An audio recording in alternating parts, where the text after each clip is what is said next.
టీలో షుగర్ కాకుండా బెల్లం వేసుకుంటే మీకు తెలియకుండానే క్యాన్సర్ వచ్చే ఛాన్సెస్ ఉన్నాయి. నిజంగానే బెల్లం టీ వల్ల క్యాన్సర్ వస్తుందా? దానివల్ల మనకు క్యాన్సర్ రాదు. The problem there is the constantly irritate చేస్తూ మన నోట్లో ఉన్న లైనింగ్, మన అన్నవాహికల్లో ఉన్న లైనింగ్, స్టమక్లో ఉన్న లైనింగ్ ని డ్యామేజ్ చేసి ఆ వల్ల మనకు ప్రాబ్లమ్స్ రావచ్చు. ఒకప్పట్లో చాలా డ్రెడ్ఫుల్ భయానకమైన డిసీజ్ ఏదైనా ఉందంటే హెచ్ఐవి పాజిటివ్, ఎయిడ్స్ అనేవాళ్ళు. ఇప్పుడు దానికంటే దాటి క్యాన్సర్ అంటే చాలా భయపడుతున్నారు. ఎందుకు అంత భయంకరమైన disease? Uncontrolled cell division is the main problem in a cancer. ఈ అడల్ట్రేషన్ వల్ల చాలా మంది ఫీమేల్ చైల్డ్స్ త్వరగా మెచ్యూర్ అయిపోతూ ఉన్నారు. అలాంటి వాళ్ళలో ఏమైనా రిస్క్ ఎక్కువ ఉంటుందా?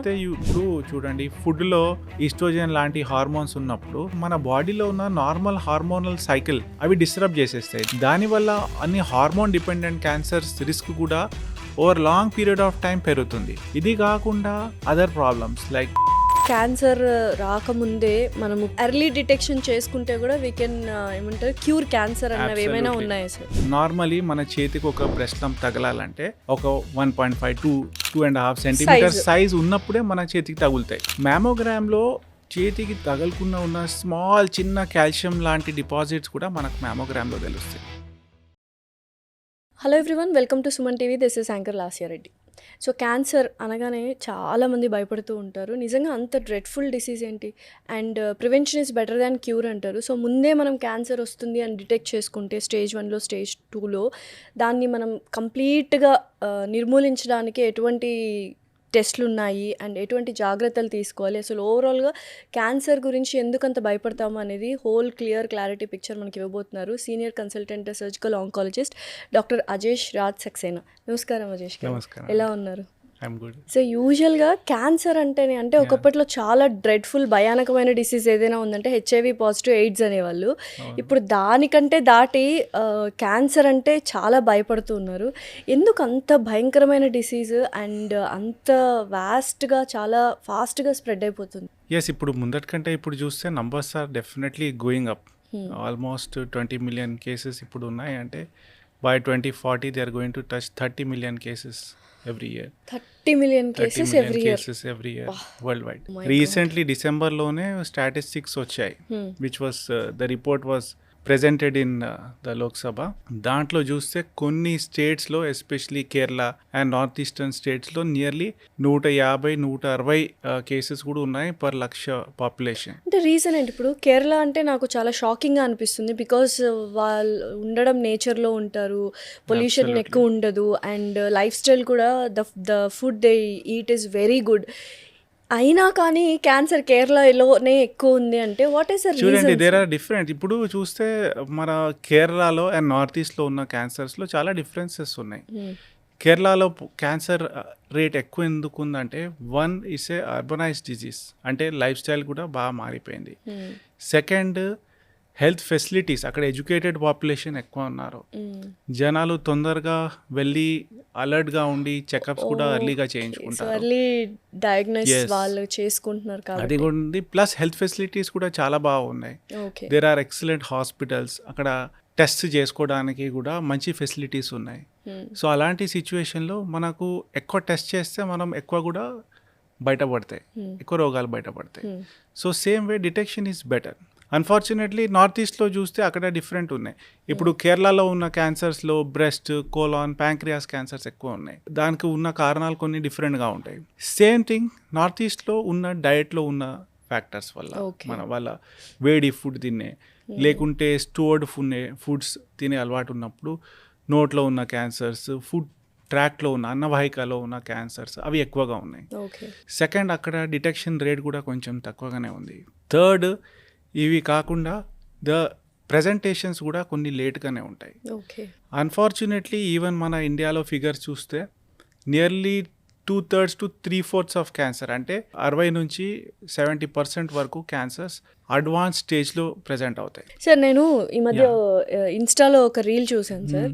ఎవరో పెద్ద ఆయన చెప్తున్నారు బెల్లం టీ అంటే టీలో షుగర్ కాకుండా బెల్లం వేసుకుంటే మీకు తెలియకుండానే క్యాన్సర్ వచ్చే ఛాన్సెస్ ఉన్నాయి because those two are very highly, అంటే ఆ టీ పౌడర్ కావచ్చు ఆ బెల్లం కావచ్చు టుగెదర్ హీట్ని ఎక్కువ ప్రొడ్యూస్ చేస్తాయి విచ్ ఈస్ వెరీ క్యాన్సర్ని అగ్రివేట్ చేస్తాయి. నిజంగానే బెల్లం టీ వల్ల క్యాన్సర్ వస్తుందా? చూడండి, క్యాన్సర్ రావాలంటే ఓన్లీ వన్ రీజన్ వల్ల రాదు. అది మనకున్న మల్టిపుల్ ఫ్యాక్టర్స్ వల్ల వచ్చే అవకాశాలు ఉంటాయి. అది కాకుండా పర్సిస్టెంట్లీ అంటే మనము ఒకసారి బెల్లం టీ తీసుకున్నా లేకుంటే ఒకసారి డ్రింక్ చేసినా స్మోక్ చేసినా అలా రాదు. మన డైటరీ ప్యాటర్న్స్ అంటే మనం రోజు ఏమి తీసుకుంటాము, over a period of time మనకు ఎంత ఎక్స్పోజర్ జరుగుతూ ఉంటుంది, దాన్ని బట్టి మనకు రిస్క్ పెరుగుతుంది. సో బెల్లం టీ కన్సిస్టెంట్గా తాగితే ఛాన్సెస్ ఉన్నాయా? లేదండి. బికాజ్ ఎందుకంటే చాలా వైరల్ అయిపోయింది అది బెల్లం టీ తాగితే, బికాజ్ ఇప్పుడు ఎక్కడ చూసినా మనకు హోర్డింగ్స్లో కనిపిస్తున్నాయి అనమాట. అండ్ ఇంకొకటి యాక్చువల్లీ బెల్లం tea is quite beneficial. Jaggery తీసుకున్నా is actually good for health. Okay. Second thing is tea coffee తీసుకున్నా కూడా దానివల్ల మనకు క్యాన్సర్ రాదు. The problem there is the heat. ఎక్కువ వేడిగా తాగే అలవాటు ఉంటుంది మనకు. So it is the heat which is going to constantly irritate చేస్తూ మన నోట్లో ఉన్న లైనింగ్, మన అన్నవాహికల్లో ఉన్న లైనింగ్, స్టమక్లో ఉన్న లైనింగ్ని డ్యామేజ్ చేసి ఆ హీట్ వల్ల మనకు ప్రాబ్లమ్స్ రావచ్చు. సో ఎక్కువ వేడిగా ఫుడ్స్ తీసుకున్నప్పుడు కూడా వేడిగా టీ తాగినప్పుడు కూడా మనం కొంచెం కేర్ఫుల్గా ఉండాలి. అయితే చాలా మంది వేడిగా ఉండాలి, హాట్ టీ లేకపోతే హాట్ కాఫీ కావాలి, చాలా వేడిగా ఉండాలి, పొగలు రావాలి అంటుంటారు. ఫుడ్ కూడా వేడిగా ఉన్నప్పుడే తినేయాలి అనుకుంటుంటారు. అలాంటి వాళ్ళు ప్రస్తుతానికి కొంచెం వార్మ్ చేసుకొని అంటే కొంచెం టెంపరేచర్ వార్మ్ చేసుకున్నప్పుడు అప్పుడు తీసుకుంటే బెటర్. ఓకే. అసలు ఏంటి సరే క్యాన్సర్ అంటే ఏమవుతుంది అంటే టైప్స్ ఆఫ్ క్యాన్సర్స్ ఇవన్నీ పక్కన పెట్టేస్తే మన బాడీలో కొన్ని కోట్ల బిలియన్ ట్రిలియన్ సెల్స్ ఉంటాయి కదా, ఆ సెల్కి ఏమవుతుంది? క్యాన్సర్ సెల్కి నార్మల్ సెల్కి డిఫరెన్స్ చూడండి, మనకు బాడీలో ఉన్న there are trillions of cells in the body. ఇప్పుడు కొన్ని సెల్స్లో నార్మలీ సెల్యులర్ లెవెల్లో డిఎన్ఏ డ్యామేజ్ జరుగుతూ ఉంటుంది, మనకు తెలియకుండా day to day basis damage అవుతుంది, రిపేర్ అవుతుంది, and normal cell function continue అవుతూ పోతుంది. సో ప్రాబ్లం ఎక్కడ అవుతుంది? ఇది cell division is a very tightly control process. అంటే సెల్కి సిగ్నల్స్ ఉన్నప్పుడే ఎప్పుడు డివైడ్ అవ్వాలి, ఎప్పుడు సెల్ డివిజన్ ఆగిపోవాలి, అది very tightly control process. So signals ఉన్నప్పుడే సెల్స్ డివైడ్ అవుతాయి, సిగ్నల్ ఆగిపోయినప్పుడు సెల్ డివిజన్ ఆగిపోవాలి.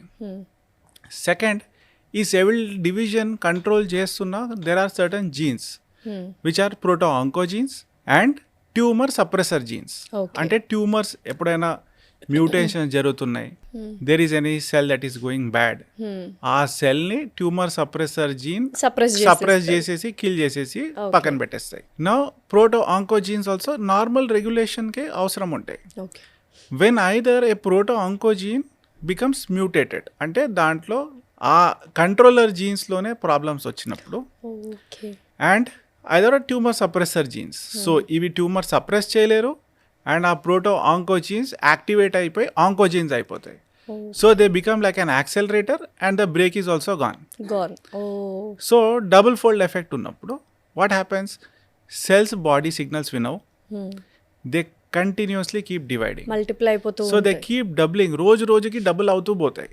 సో ఒక పాయింట్ తర్వాత వన్స్ ఆ డబ్లింగ్ వచ్చినప్పుడు వాళ్ళకు బ్లడ్ సప్లై లిమిటెడ్గా ఉంటుంది అండ్ ఆ సెల్స్కు ఉన్న టెండెన్సీ ఏంటి, మనం ఫాస్ట్గా పెరగాలి, మనము ఇంకా స్ప్రెడ్ అవ్వాలి. సో ఏ పార్ట్లో స్టార్ట్ అవుతారు వాళ్ళు లింఫ్ కణాల ద్వారా లేకుంటే బ్లడ్ కణాల ద్వారా వేరే పార్ట్స్ కూడా స్ప్రెడ్ అవ్వడం స్టార్ట్ చేస్తాయి. So that is the main problem. Uncontrolled cell division is the main problem in a cancer. Sir అయితే ఈ అడల్ట్రేషన్ వల్ల చాలా మంది ఫీమేల్ చైల్డ్స్ ఆడపిల్లలు త్వరగా మెచ్యూర్ అయిపోతూ ఉన్నారు అండ్ వాళ్ళకు మెన్స్ట్రువల్ సైకిల్ స్టార్ట్ అయిపోతుంది. అలాంటి వాళ్ళలో ఏమైనా రిస్క్ ఎక్కువ ఉంటుందా? మీరు చూసుంటారు ద మిల్క్ లో ఉన్న దాంట్లో they found dangerous antibiotics. So ఆ యాంటీబయాటిక్స్ ఎందుకు వస్తాయి? బికాస్ ఆ ఉన్న హెన్ని ఆర్ పోల్ట్రీని దే గివ్ యాంటీబయాటిక్స్ ఇన్ఫెక్షన్స్ రాకుండా, బికాస్ వాళ్ళు కూడా ఒక అన్హైజీనిక్ కండిషన్స్లో బ్రీడ్ చేస్తున్నారు. అండ్ అల్టిమేట్లీ మన ఫుడ్ చైన్లో మనం పిల్లలకి ఇదే ఫుడ్ ఇచ్చినప్పుడు మన ఫుడ్ చైన్లో వస్తున్నాయి. That is why young girls 8 years 9 ఇయర్స్లో కూడా 7 ఇయర్స్ 6 7 ఇయర్స్ years కూడా మెన్స్ట్రల్ సైకిల్ స్టార్ట్ అయిపోతుంది. ఇప్పుడు చూడండి ఫుడ్లో ఈస్ట్రోజన్ లాంటి హార్మోన్స్ ఉన్నప్పుడు దే ఆర్ గోయింగ్ టు మన బాడీలో ఉన్న నార్మల్ హార్మోనల్ సైకిల్ అవి డిస్టర్బ్ చేసేస్తాయి. They are all hormonal disruptors disruptors. Are endocrine disruptors and వాళ్ళు ఎక్స్టర్నల్ హార్మోన్ లాగా బిహేవ్ చేసి they are bringing about these changes. Okay. దానివల్ల అన్ని హార్మోన్ డిపెండెంట్ క్యాన్సర్స్ రిస్క్ కూడా over long period of time పెరుగుతుంది. ఇది కాకుండా other problems like premature puberty, polycystic ovarian disease, infertility, ఇవన్నీ they are all a combination of cycle of things. So చిన్నపిల్లల్లో ఇలా stage 1 stage 2 cancers detect అయినప్పుడు పిల్లలు త్వరగా రికవర్ అవుతారు అని విన్నాను sir. When comparatively to adults. Children are very resilient. They have a very unimaginable fighting capacity. And పిల్లల్లో ఉన్న cancers are little different. Sarcomas అంటే బోన్స్లో సాఫ్ట్ టిష్యూస్లో వచ్చిన ట్యూమర్స్ ఎక్కువ ఉంటాయి. లూకీమియాస్ బ్లడ్ క్యాన్సర్స్ ఎక్కువగా ఉంటాయి. సో ఈ మధ్య thyroid cancers, breast cancers hardly 20s నుంచి స్టార్ట్ అయిపోతున్నాయి. So the spectrum of disease are different. But yes, children recover well. వాళ్ళకి టైమ్లీ ట్రీట్మెంట్ ఇచ్చినప్పుడు they have very good results and many of them get cured. వాళ్ళు మళ్ళీ వాళ్ళ normal life lead చేసుకుంటా they get back to normalcy. Okay. So యూజువల్గా ఇప్పుడు మనకున్న life style వల్ల okay food, junk food, processed food ఇవన్నీ మనం ఎప్పుడో ఒకసారి పిల్లలకి ఇవ్వాల్సిందే, మనం అవాయిడ్ చేయలేము. అలా కాకుండా ఇంకేమైనా అంటే డ్రెడ్ఫుల్ హ్యాబిట్స్ మనం చేస్తున్నామా పిల్లలకి టు గెట్, ఎందుకంటే చిన్న పిల్లల్లో కూడా ఈ మధ్య క్యాన్సర్స్ ఎక్కువగా చూస్తున్నాము. రీజన్స్ ఏంటి? ఓన్లీ ప్రాసెస్డ్ చిన్న ఫుడ్? పిల్లల్లో క్యాన్సర్స్ ప్రివెంట్ చేసుకోవాలంటే most importantly one is good food. Food is the most important culprit. అంటే దాంట్లో ఉన్న life style and food is one of the most important things. But పిల్లలు అస్సలు వినట్లేదు సార్. ఏదో ఒక జంక్ ఫుడ్ ఎవ్రీడే కావాలి, లేకపోతే ప్రాణాలు తీసేస్తున్నారు పిల్లలు. అంటే పేరెంట్స్ చాలా మంది కంప్లైంట్ చేయడం. ద థింగ్ ఈజ్ చిన్నప్పటి నుంచే వాట్ హ్యాబిట్స్ వి ఇన్కార్పొరేట్ అవి లైఫ్లో లాంగ్ వే వెళ్తాయి. సో చిన్నప్పటి నుంచే వాళ్ళకు ఇంట్లో తినే ఫుడ్ అలవాటు చేస్తే, వేడిగా ఉన్న ఫుడ్, ఫ్రెష్లీ మనం ఇంట్లో వంట చేసుకునే ఫుడ్స్, అవి కాకుండా avoiding all these junk food, ultra process sugary foods, high sugars, దాంతోపాటు micro plastics, they are all causing problems. Second thing, giving them more vegetables. So మన ప్లేట్లో ఉన్న at least 2/3 of food should be good veggies. And they say add crunch and colour. Crunchy foods ఏముంటాయి మనకు? This broccoli లేకుండా simple cabbage. So crunchy foods and colour ఫుడ్స్లో మనకు tomatoes, carrots. So they are all good in very good antioxidants. అవి కాకుండా second most important cause for cancer and nearly statistics wise 1/3 of cancers deaths can be prevented because of tobacco. That is one of the most important culprit. Very young ఏజ్లో అమ్మాయిలు smoke చేస్తున్నారు. అలాంటి వాళ్ళు ఎవరైతే స్మోక్కి addict అయి ఉన్నారో రేపు ఫ్యూచర్లో ఫర్టిలిటీ సమస్యలు కానీ, లేకపోతే పిల్లలు పుట్టినప్పుడు వాళ్ళకి ఏమైనా డిసీజెస్ కానీ, క్యాన్సర్స్ కానీ వచ్చే అవకాశాలు ఏమైనా ఉన్నాయా? అన్ఫార్చునేట్లీ యంగ్ ఏజ్లో ఎందుకు పిక్ చేస్తున్నారు? One they think it is a fad, అంటే ఫ్యాషన్ అనుకుంటారు. ఆబ్వియస్లీ ఫ్యాషన్ అనుకుంటారు. సెకండ్ బై పియర్ ప్రెషర్, అంటే మా ఫ్రెండ్స్ స్మోక్ చేస్తున్నారు, నేను స్మోక్ చేయలేదంటే ఏమనుకుంటారు? శుద్ధపూస అనుకుంటారు, పక్కన పడేస్తారు, మాట్లాడరు, గ్యాంగ్ లో చేర్చుకోరు. ఎస్. సో దానివల్ల they pickup smoking. And unfortunately young ఏజ్లో పిక్ చేసుకున్నప్పుడు the exposure starts very early. The damage also తొందరగానే స్టార్ట్ అవుతుంది. సెకండ్ థింగ్ ఈస్ స్మోకింగ్తో ఒకటి క్యాన్సర్ రాదు. స్మోకింగ్తో రైట్ ఫ్రమ్ మన హార్ట్లో ఉన్న హార్ట్కి ఎఫెక్ట్స్, దాంతోపాటు బ్లడ్ ప్రెషర్ పెరగడం, హార్ట్ అటాక్ రిస్క్ పెరగడం, స్ట్రోక్ రిస్క్ పెరగడం, and neuropathy, infertility, 16 types of cancers. And 16 types of cancers. So there are multiple health reasons, health effects of smoking. Smoke చేస్తున్న వాళ్ళు స్మోక్ చేయకపోతే అబ్బా అని ఉంటారు, స్మోక్ చేసిన తర్వాత రిలాక్స్ అవుతుంటారు. ఏం జరుగుతుంది వాళ్ళ బాడీలో చేంజెస్? ఏం జరుగుతుంది? ద సింపథెటిక్ యాక్టివిటీ, మనకున్న సింపథెటిక్ సిస్టమ్ని స్టిమ్యులేట్ చేసేసి it will increase your heart rate, it will increase your stimulate your body at various receptors. And adi kaakunda there are so many chemicals in the cigarette smoke. Nearly 72 carcinogens antaru, type 1 carcinogens. Ante 72 chemicals which are proven with enough evidence that they cause cancer, and ఆ chemicals list somebody should go through, because దాంట్లో there are aromatic hydrocarbons ఉన్నాయి, plus there are different other chemicals like benzene and arsenic లాంటి poison, cadmium లాంటి chemicals, floor cleaners అలాంటి oh my chemicals ఉన్నాయి. Sir అయితే ఇప్పుడు చాలా మంది చైన్ స్మోకర్స్ ఉన్నారు, ఎవ్రీడే స్మోక్ చేసే వాళ్ళు ఉన్నారు, వాళ్ళకి డ్యామేజ్ అవుతుంది. కానీ కొంతమంది ఒకేషనల్గా స్మోక్ చేస్తూ ఉంటారు, తాగినప్పుడు స్మోక్ చేస్తున్నా నాకేం పెద్ద ఫరక్ పడదు అంటుంటారు. అలాంటి వాళ్ళకి ఎటువంటి డ్యామేజ్ ఉంటుంది? ఆ డ్యామేజ్ ఉండొచ్చు, but most important thing is whoever is smoking, it is never too late to quit. Once you start quitting, మీకు దాని ఎఫెక్ట్స్ ఇమ్మీడియట్లీ కనిపిస్తాయి. And within a period of time మీకు 5 yearsలో రిస్క్ తగ్గుతుంది, 10 yearsలో లంగ్ క్యాన్సర్ రిస్క్ తగ్గుతుంది. Your heart rate immediately settles down. 24 hours మీ heart rate, blood pressure starts coming down, హార్ట్లో ఉన్న స్ట్రెస్ సెటిల్ అయిపోతుంది. So the benefits are huge. And second thing ఏంటంటే, if somebody is unable to quit on their own, at least there is enough professional help. You can రీహాబ్కి వెళ్ళొచ్చు, counselling ఉంది. So there is enough professional help to quit any time. Third thing ఏంటంటే, మనము smoke చేసినప్పుడు many people drink కూడా చేస్తారు, and both have a combined effect. Double ధమాకా తాగుతూ స్మోక్ చేస్తున్న వాళ్ళు రెండు కంబైన్ గా డ్యామేజ్ చేస్తాయి విత్ డబుల్ ధమాకా. ఇన్ని బ్యాడ్ హ్యాబిట్స్ ఉన్న వాళ్ళకి క్యాన్సర్ వస్తుంది అన్నారు. మరి అసలు ఏ బ్యాడ్ హ్యాబిట్స్ లేని వాళ్ళు, అసలు నాన్ వెజ్ కూడా తినని వాళ్ళు కూడా క్యాన్సర్స్ వచ్చిన ఛాన్సెస్ చూసాం మనం. By chance, and cancer is by chance, and ఎక్కడో ఎక్స్పోజర్ జరుగుతుంది, ఎక్కడో మ్యూటేషన్ జరుగుతున్నాయి, ఎక్కడో మన బాడీలో ఉన్న ఇమ్యూనిటీ ఆ మ్యూటేషన్స్ని కంట్రోల్ చేయలేకపోతుంది, ఆర్ ఆ క్యాన్సర్ సెల్స్ని టైమ్లీ కిల్ చేసి అవి ఇంత పెద్దగా పెరగకుండా ఎక్కడో ఫెయిల్ అవుతుంది, డిఫెన్స్ కూడా ఫెయిల్ అవుతుంది బాడీలో. Third thing is, there will be isolated examples where ఏమీ రిస్క్ ఫ్యాక్టర్ లేకున్నా కూడా క్యాన్సర్స్ వచ్చాయి, హెల్దీగా ఉన్న వాళ్ళు కూడా.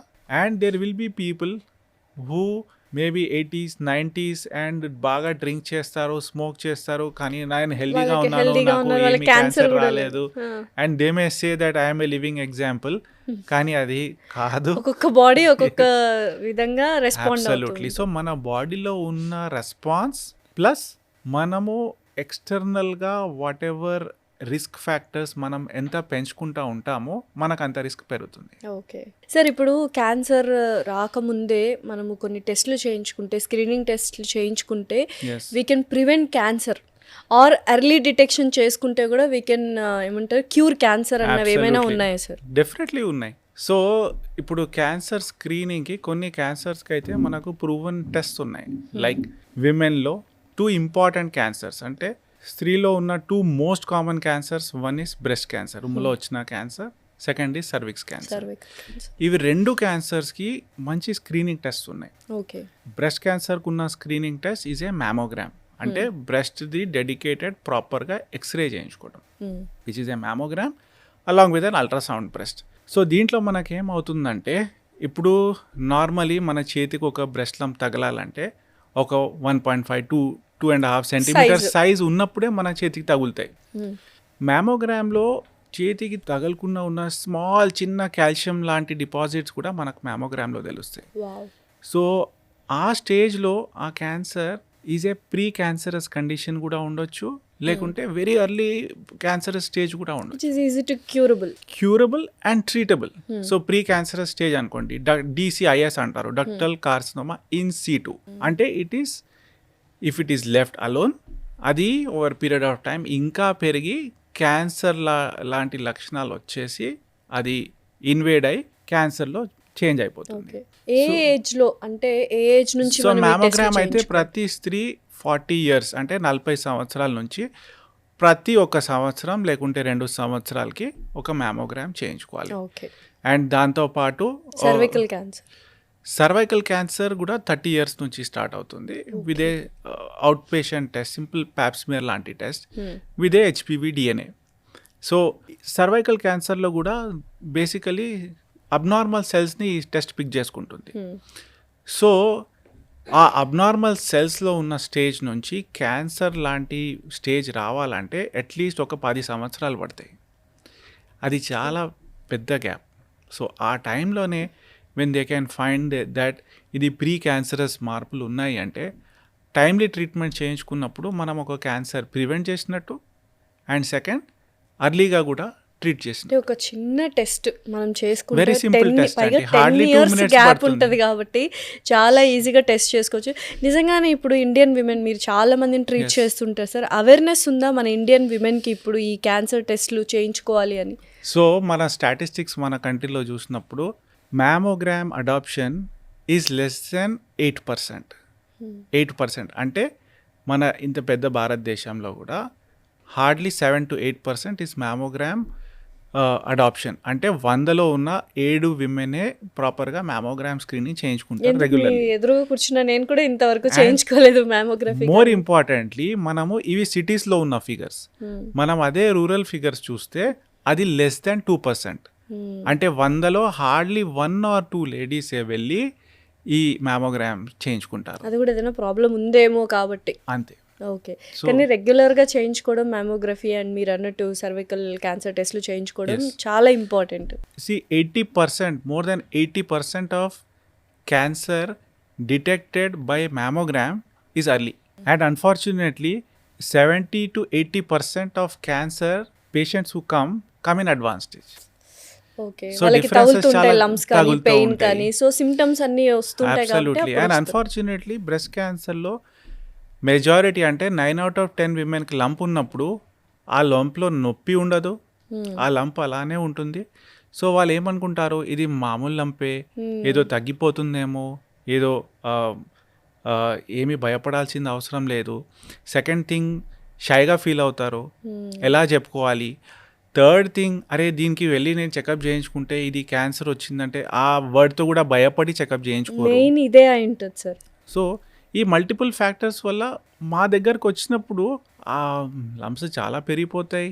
And unfortunately many women have come in stages where we can't do much in terms of curing them. Sir నిజంగానే అంటే డెత్ అయ్యే ఛాన్సెస్ ఉంటాయి సార్ ఈ బ్రెస్ట్ క్యాన్సర్ వచ్చిన?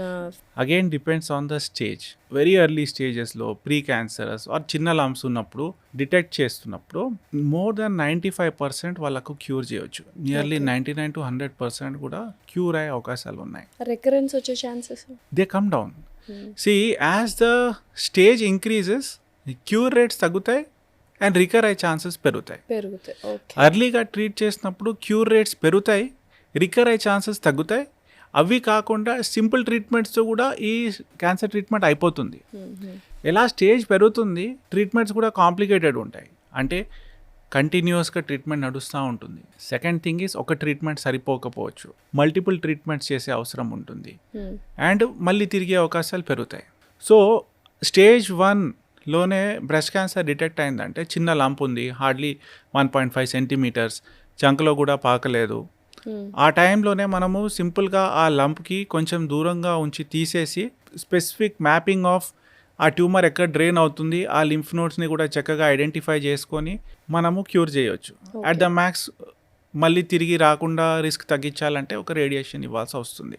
సైజ్ ఎలా పెరుగుతుంది, మనకు సర్జరీతో పాటు మళ్ళీ chemotherapy, hormonal therapy or targeted therapy, radiation therapy, immunotherapy, multiple treatments చేసే అవసరం పడదు. అండ్ నెక్స్ట్ అంటే బ్రెస్ట్ క్యాన్సర్ తర్వాత సర్వికల్ క్యాన్సర్ గురించి కూడా మాట్లాడుకుందాం sir.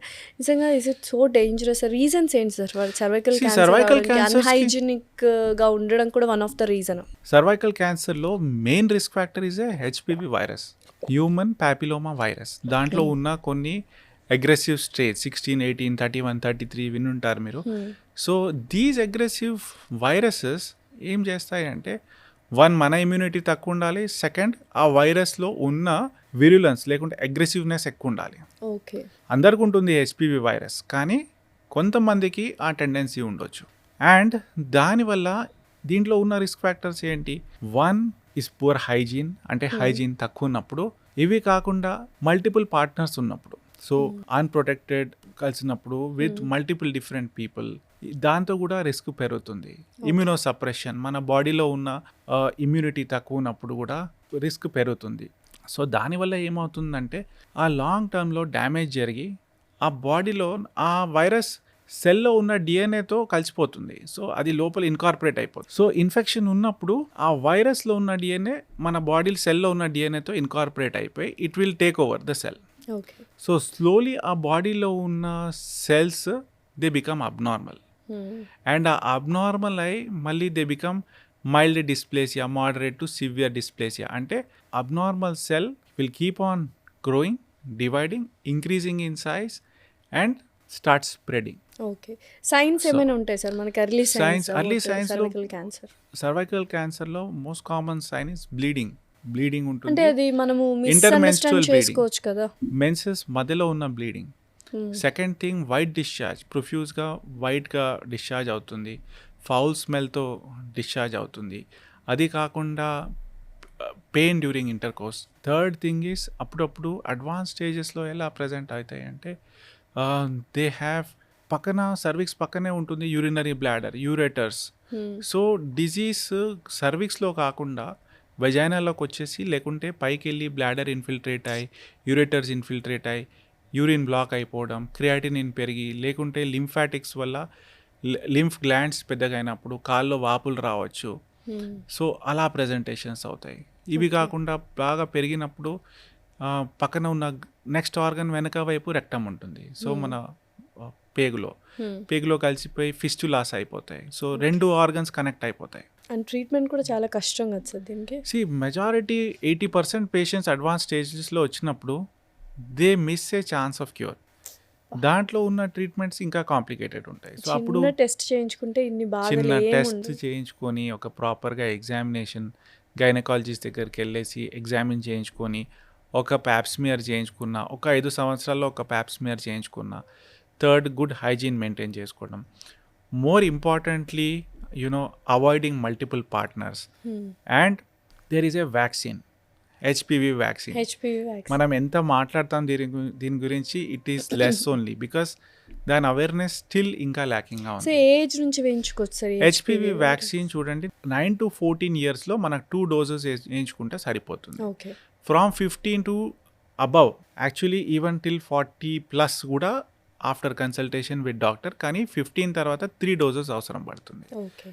Couple of things. One, HPV vaccine is for both boys and girls. Okay. ఇది చాలా మందికి తెలియదు. యూజువల్గా హెచ్పివి వ్యాక్సిన్ అంటేనే ఓన్లీ ఫర్ ఫీమేల్స్ అనుకుంటారు. Right age is around 11 to 12th birthday. ఆ టైంలో వేయించుకోవడం ఇస్ ద రైట్ టైం. అది కాకుండా both boys and girls. Third thing is HPV virus వల్ల ఆర్ హెచ్పివి రిలేటెడ్ క్యాన్సర్స్లో ఉట్టి సర్వైకల్ క్యాన్సర్ కాదు, వేరే చిన్న పురుపు లాంటిది watts. Second thing is Wolvaardt cancer, vaginal cancer, anal cancer. So మన థ్రోట్లో ఉన్న ఓరోఫారింజియల్ అంటే టాన్సిలర్ క్యాన్సర్, ఓరోఫారింగ్స్లో ఉన్న క్యాన్సర్స్, ఈ virus is responsible for that. Okay. So ఏం సైడ్ ఎఫెక్ట్స్ ఉండవు సార్ వ్యాక్సిన్? ఈ వ్యాక్సిన్ తీసుకుంటే మనకు వ్యాక్సిన్స్కి జస్ట్ స్లైట్ ఫీవర్ వస్తుంది అంతే. లాంగ్ రన్లో ఏం పెద్ద ప్రాబ్లమ్స్ ఏమి ఉండవు. ఓకే.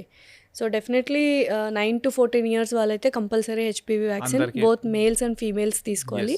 15 years తర్వాత నుంచి 40 years వరకు అయితే 3 doses తీసుకోవాలి. 15 to 26 is the recommendation. Beyond 26 డాక్టర్తో కన్సల్ట్ అయ్యి. సో బేసికలీ ఆ వ్యాక్సిన్ ఎప్పుడు తీసుకోవాలి, మనకు సెక్షువల్ యాక్టివిటీ స్టార్ట్ అయ్యే ముందే తీసుకోవాలి. ఓకే. సో కొంచెం ఎఫెక్టివ్గా పనిచేయడం, మోర్ ఎఫెక్టివ్.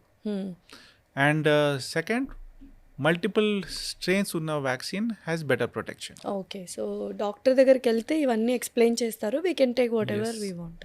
సార్ ఈ మధ్య కాలంలో చాలా మందికి కోలన్ క్యాన్సర్స్ కూడా ఎక్కువ అయిపోతూ ఉన్నాయి. అండ్ మనం తీసుకునే ఫుడ్ని బట్టి అండ్ మీరు అన్నట్టు కాన్స్టెంట్ ఇరిటేషన్ ఏదైతే ఉందో దాన్ని బట్టి కూడా క్యాన్సర్స్ ఎక్కువైపోయాయి.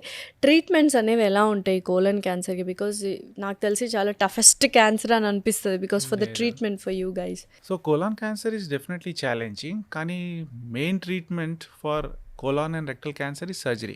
ఓకే. రెక్టంలో కొన్ని డిఫరెన్సెస్ ఉంటాయి. ఇప్పుడు పెద్ద పేగులో ఉన్న కోలాన్కి first surgery is the best way. ఆ ఉన్న లంప్ని ఆర్ ఎఫెక్టెడ్ పార్ట్ ఆఫ్ కోలాన్ని మనకు తీయాల్సి వస్తుంది. రెక్టమ్ అంటే మన బాడీ లాస్ట్ 15 to 18 centimeters దానికి మనం రెక్టమ్ అంటాము. పెద్ద పేగు లైక్ పెద్ద పేగులో చివరి ఉన్న భాగంని. So that part again needs multimodality treatment. అంటే అప్పుడప్పుడు దానికి రేడియేషన్ ఇచ్చి కరిగిచ్చి మళ్ళీ సర్జరీ చేయడం జరుగుతుంది. సార్ నిజంగానే అంటే మీరు అన్నట్టు ఈ కోలన్ అండ్ రెక్టమ్ క్యాన్సర్స్కి క్యూర్ ఉందా? ఎందుకంటే I seen so many people. Again క్యాన్సర్కి క్యూర్ ఉంటుంది. Again depends on the stage. So stage 1, 2, 3 వరకు మోర్ దాన్ 50%. స్టేజ్ 1లో more than 90% cure. Okay. Stage 2లో నియర్లీ 75% క్యూర్ ఉంది. స్టేజ్ 3లో కూడా మోర్ దాన్ 50% క్యూర్ ఉంది.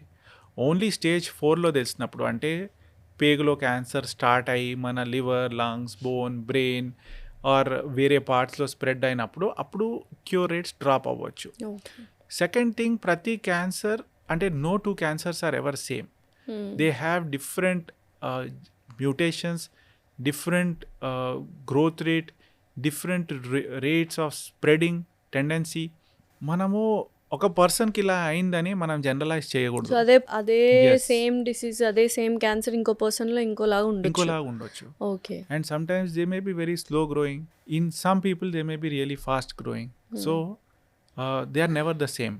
Third thing is colon cancer is again a screenable disease. అంటే మనం screening చేయించుకోవచ్చు, అర్లీగా గుర్తించుకోవాలి. సో మేల్లో ఏదైనా screening both men and women 45 years నుంచి there are simple stool test ఉన్నాయి, where they will test for ఒక బ్లడ్, అంటే బ్లడ్ పడుతుందా లేదా, or there are certain histochemical tests ఉన్నాయి, where they will see that is there any blood protein in the stool. Or more importantly ఒక colonoscopy, అంటే ఒక camera, endoscope లాంటిది camera వేయించుకొని పెద్ద పేగులో మొత్తం లోపలికి వెళ్ళి పూర్తిగా whole large intestine can be seen. Okay. And దీంట్లో కూడా very important because most commonly చిన్న పాలిప్స్ లాంటి స్టార్ట్ అవుతుంది కొలాన్ క్యాన్సర్. అండ్ పాలిప్స్ ఉన్నప్పుడు కొలనోస్కోపీతో ఆ పాలిప్స్ మనకు స్కాన్స్లో కనపడవు. అల్ట్రాసౌండ్ చేయించుకుంటాము, దాంట్లో polyp is very small, hardly centimetre. And CT స్కాన్లో కూడా అప్పుడప్పుడు కనిపించకపోవచ్చు. సో కొలనోస్కోపీలో ఇమీడియట్గా చూసుకోవచ్చు, ఇమీడియట్గా they can cut it and remove it. And so it is again a early detection, a prevention where you have again prevented a cancer from developing. And third thing is మొత్తం పేగులో క్లీన్ చూసుకున్నప్పుడు once in 10 years వరకు మళ్ళీ చేసుకునే అవసరం ఉండదు. So బోల్డ్ అన్ని screening టెస్ట్లు ఉన్నాయి to stop the suffering. Cancer అనే పెద్ద మహమ్మారిని స్టాప్ చేయడానికి బోల్డ్ అనే స్క్రీనింగ్ టెస్ట్లు ఉన్నాయి, విచ్ ఆర్ వెరీ మినిమల్. ప్రతి ఒక్కళ్ళు చేయించుకోవాలి, విమెన్, మెన్, అంటే పిల్లలు. ప్రతి screening test are for healthy people. అందరూ టెస్ట్ చేయించుకోండి అంటే నేను హెల్దీగా ఉన్నాను, నేను ఈ టెస్ట్ ఎందుకు చేయించుకోవాలని అడుగుతారు. That is the first question they will ask. So cancer screening test are for healthy people. మీకు ఏం ఇబ్బంది లేనప్పుడు అప్పుడే ఈ టెస్ట్ చేయించుకోవాలి. ఓకే. సో కొన్ని క్యాన్సర్స్ హెరిడిటరీగా వస్తాయి అని విన్నాను సార్, ఏంటా క్యాన్సర్? సో కొన్ని పాలిపోసిస్ సిండ్రోమ్స్ ఉంటాయి. సో పాలిప్స్ అంటారు చూడండి, they have hundreds and thousands of polyps in their colon. So వాళ్ళు ఇంకా యంగర్ ఏజ్లో 20 years నుంచే they need to get a colonoscopy done and ఫ్రీక్వెంట్గా ఇంటెన్స్ సర్వేలెన్స్లో ఉండాలి. ఓకే. అండ్ ఈ పాలిపోసిస్ సిండ్రోమ్స్లో మనం అలానే వదిలేస్తే there is a higher chance of developing cancer. So they also have an opportunity preventive surgeries చేయించుకోవడానికి. అంటే ఆ పాలిప్స్ ఉన్న కోలాన్ని ముందే తీసేస్తే, క్యాన్సర్ వచ్చే ముందే తీసేసే అవకాశాలు ఉంటాయి. ఆర్ అట్లీస్ట్ ఇంటెన్స్గా క్లోజ్గా రిపీటెడ్ కొలనోస్కోపీస్ చేయించుకొని ఇలాంటి పాలిప్స్ని అప్పుడే తీయించుకోవడం కూడా చేయొచ్చు. సో ఏదేమైనా sir, prevention is better than cure అంటారు కాబట్టి, so definitely we have to prevent it. And ఇంకా అవేర్నెస్ తెచ్చుకోవాలి. సో ఈ పాడ్కాస్ట్ చూసినప్పుడైనా కొంతమందికి కొంత అవేర్నెస్ వచ్చి కొన్ని క్యాన్సర్ స్క్రీనింగ్ టెస్ట్లు చేయించుకుంటే బాగుండు అనే ముఖ్య ఉద్దేశంతో we have done this podcast. And thank you so much for your valuable time sir. Thanks for coming.